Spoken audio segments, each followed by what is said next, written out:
Hello students, welcome to Centum channel. 11th standard accounts unit 7 exercise 4 5th sum பார்க்கலாம் வாங்க. இது வந்து 3 column cash book. Enter the following transaction in 3 column cash book of Kalyana Sundaram. 3 column cash book னா ஒன்றும் இல்லை, single காலம் cash புக்னா வெறும் cash அமௌண்ட்டுன்னு மட்டும் போட்டோம். டபுள் காலம்னா என்ன போட்டோம், டிஸ்கவுண்ட்டும் அமௌண்ட்டும் போட்டோம்.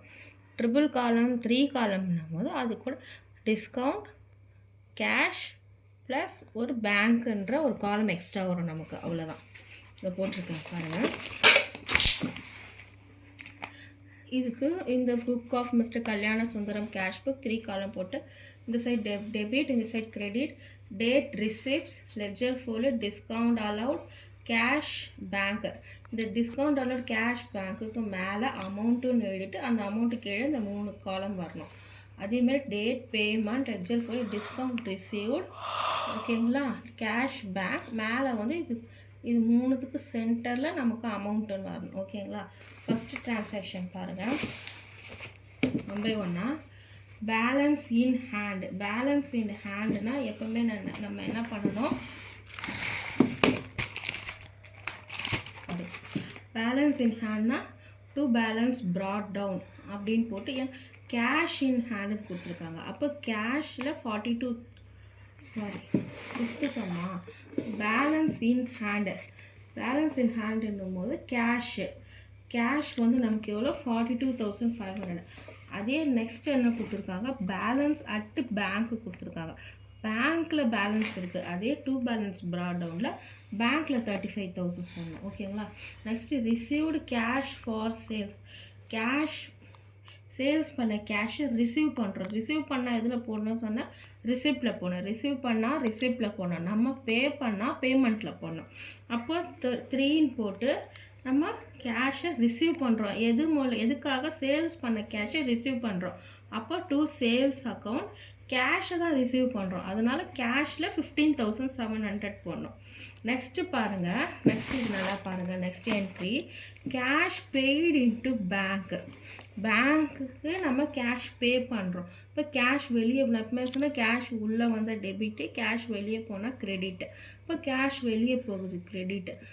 எதுக்கு போகுது, பேங்க் மூலயமா நமக்கு திரும்பி உள்ளே வருது. அப்போ பேங்க் வந்து டெபிட்டு.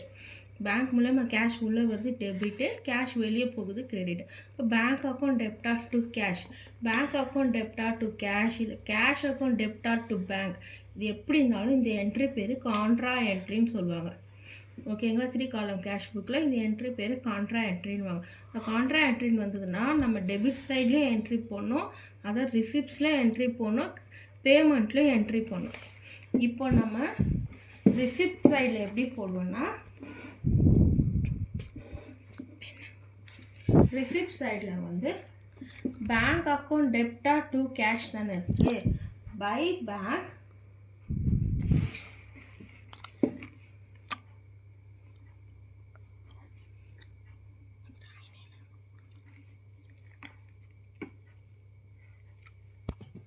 by bank account.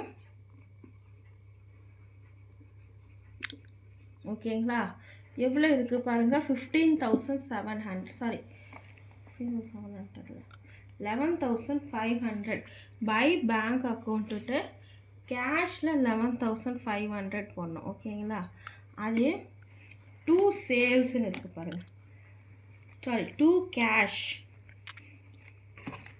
கேஷ்னு பேங்க்கில் 11,500 போடணும்.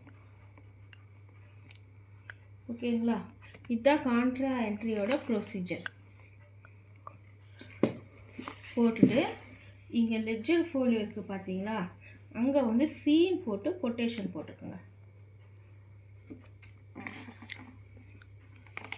ஓகேங்களா, நெக்ஸ்ட்டு கேஷ் பர்ச்சேஸ் பண்ணால் நமக்கு அது எக்ஸ்பென்சஸ் நம்ம பே பண்ணுவோம். அப்போது 6th போட்டு பை பர்ச்சேஸ் அக்கௌண்ட் கேஷ்னும் போது கேஷில் வரணும், cash purchase. Next received dividend directly by the bank through ECS. Dividend அப்படின்னாலே அது நமக்கு இன்கம். ஓகேங்களா, அப்போ டிவிடெண்ட்டு ரிசிப்ட்ஸில் வரும். டு டிவிடெண்ட் ரிசீவ் பேங்க் தான் கொடுத்துருக்காங்க. எது மூலயமா ரிசீவ் பண்ணுற பேங்க்கு.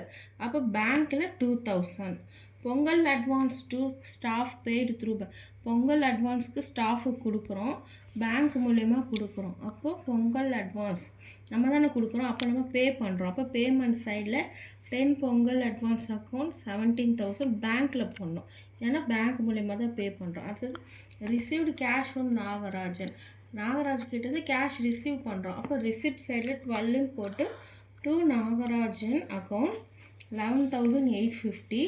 டிஸ்கவுண்ட் அலோவ் பண்ணுறாங்கன்னா 150, டிஸ்கவுண்ட் வந்து 150ல் வந்துடும். Paid Mahesh in full settlement of his account 20,000. மகேஷ்க்கு பே பண்ணுறோன்னா இப்போ 17 நம்ம தான் பே பண்ணுறோம். அப்போ பேமெண்ட் சைடில் பை மகேஷ் அக்கௌண்ட் எவ்வளோ பே பண்ணுறோம்? 19,700. ஆனால் ஆக்சுவலாக நம்ம எவ்வளோ பே பண்ணோம்? 20,000. அப்போ 300 rupees டிஸ்கவுண்ட் ரிசீவ்டில் போடணும். அடுத்தது cash withdraw for personal use. Cash வந்து பர்சனல் யூஸ்க்காக விட்ரா பண்ணுறோம். அப்போ நம்ம விட்ரா பேமெண்ட் சைட்டில் தான் வரும்.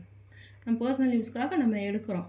அப்போ 20 பர்சனல் யூஸ்னால drawings account by drawings account போட்டு கேஷு 20,000. நெக்ஸ்ட் என்ட்ரி பாருங்கள், withdraw cash from ATM for office யூஸ்க்காக கேஷ் விட்ரா பண்ணுறோம். இப்போ கேஷ் வந்து ஆஃபீஸ் யூஸ்க்காக உள்ளே வருது. இப்போ கேஷ் அக்கௌண்ட் எடுத்தால் ஏடிஎம்மில் எடுத்தால பேங்க்குன்னு அர்த்தம், டு பேங்க்கு. அப்போது பை